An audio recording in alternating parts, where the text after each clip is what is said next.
व्रत के बाद पूजा की सामग्री को कब विसर्जित करना है, सुहाग सामग्री, सीक और यह जो सभी चीज़ें हमने पूजा के प्रयोग में ली हैं उनका क्या करें, पूरी जानकारी इस वीडियो में आपको प्राप्त हो जाएगी। आरंभ करते हैं।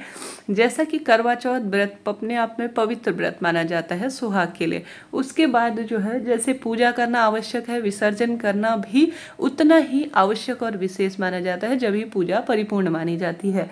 तो करवा चौथ व्रत में जो प्रसाद हुआ है ना, सामग्री आपसे सबसे पहले प्रसाद को 1-1.5 घंटे के भीतर ही उस स्थान से उठा लेना चाहिए, घर के सभी सदस्यों को वितरित कर देना चाहिए। आपको भी जो है प्रसाद खाकर ही अपने व्रत को खोलना चाहिए, ठीक है।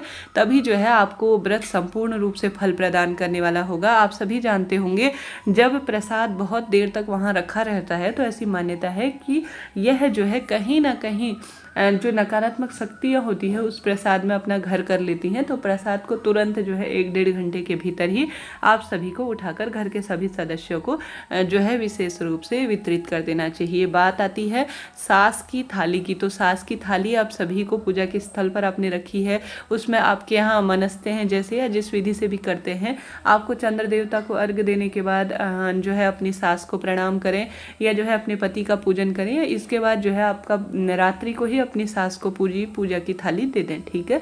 यह बात हो गई पूजा की थाली की जो सास को देनी है।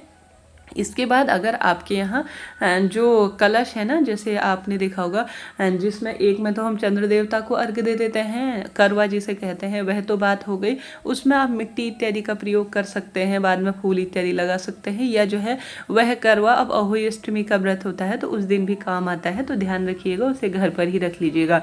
दूसरा कलश जिसमें आपने सूखे मेवे रखे हैं या अनाज भर रखा है तो उसे आप पंडित जी को दान में दे सकते हैं, या अपनी घर की जेठानी को दे सकते हैं, नंद को दान में दे सकते हैं, घर के सदस्यों को भी दान में दिया जा सकता है, या पंडित ब्राह्मण जी को भी दान में दे सकते हैं, ठीक है। अब माता जी को आपने जो सुहाग की सामग्री चढ़ाई है जिसमें सारी चीज़ें आ जाती हैं, वह आपको क्या करना है यह जरूर से जान लीजिए। वह सुहाग की सामग्री आप सभी को थोड़ा बहुत अपने पास रखना है। जो आपकी इच्छा है कि मैं इसे काम में लूँ तो माता रानी का प्रसाद समझकर करवा चौथ व्रत के दिन आप इसे रख लीजिए। उससे पहले मैं आपको बताना यह बात भूल रही हूँ कि करवा चौथ व्रत की पूजा सामग्री को आपको कब विसर्जित करना है। तो आप सभी को प्रसाद तो रात में ही उठा लेना है, और करवा चौथ व्रत रात में चौकी नहीं उठाई जाएगी, सुबह के समय में करवा चौथ व्रत की चौकी उठाई जाएगी। तो इन चीज़ों का ध्यान करें, याद कर ही कोई कार्य कीजिएगा, सुबह चौकी हटाएं।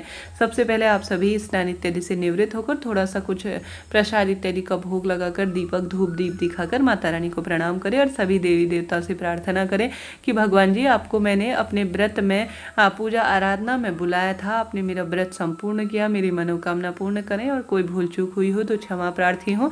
ऐसा कहते हुए आप सभी हल्की सी चौकी को हटाकर कलश को हल्का सा हिलाकर जो है विसर्जित करने के लिए सुबह सुबह यह कार्य कर लीजिएगा, ठीक है। हमने बात कर ली थी चौकी में सुहाग की सामग्री की। सीक इत्यादि आप जो है कहीं भी पवित्र स्थान पर रख सकते हैं, जैसे कि किसी पवित्र पेड़ के नीचे रख सकते हैं, या अपने घर के ही गमले में रख लीजिएगा। ध्यान रखें कोई भी वस्तु टूटी फूटी खंडित ना होने पाए, पैरों के नीचे ना आने पाए। थैली में एकत्रित कर लीजिए फूल माला, चावल, गेहूँ, पत्ती इत्यादि ऐसी वस्तु जो गौ माता ग्रहण कर लेती है गौ माता को दे दीजिए। नहीं तो चिड़िया, कबूतर या जो है ये चीज़ जो जीव जंतु इसे ग्रहण कर लेते हैं उन्हें जो है इसे खाने के लिए आप दे सकते हैं, ठीक है। यह बात हो गई गौ माता। और जो फूल, पत्ती, चावल, अक्षत कबूतर चिड़िया भी खाते हैं तो उन्हें दे सकते हैं। आपने बहुत अधिक विस्तृत विस्तार से पूजा की है, खूब परिपूर्ण रूप से पूजा की है, बहुत अधिक सामान किसी न किसी स्वरूप में बच गया है, तो आप सभी पंडित ब्राह्मण जी को भी घर में दे सकते हैं, ठीक है।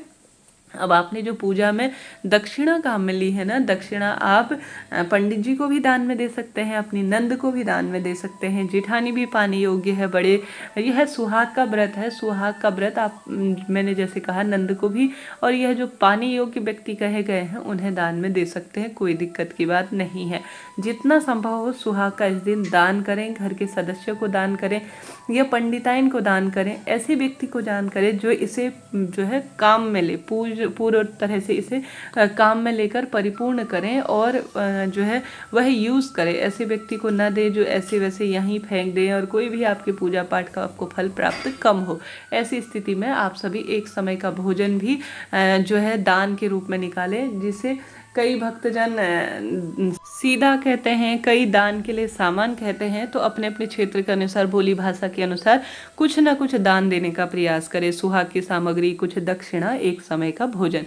इस तरह से यह जानकारी थी वीडियो और पूजा की सभी विधि, नियम, व्रत पारण का समय, शुभ मुहूर्त की जानकारी, शाम को चंद्रमा को अर्घ्य कैसे देना है, इसका वीडियो सभी चैनल पर आ चुका है। कृपया उस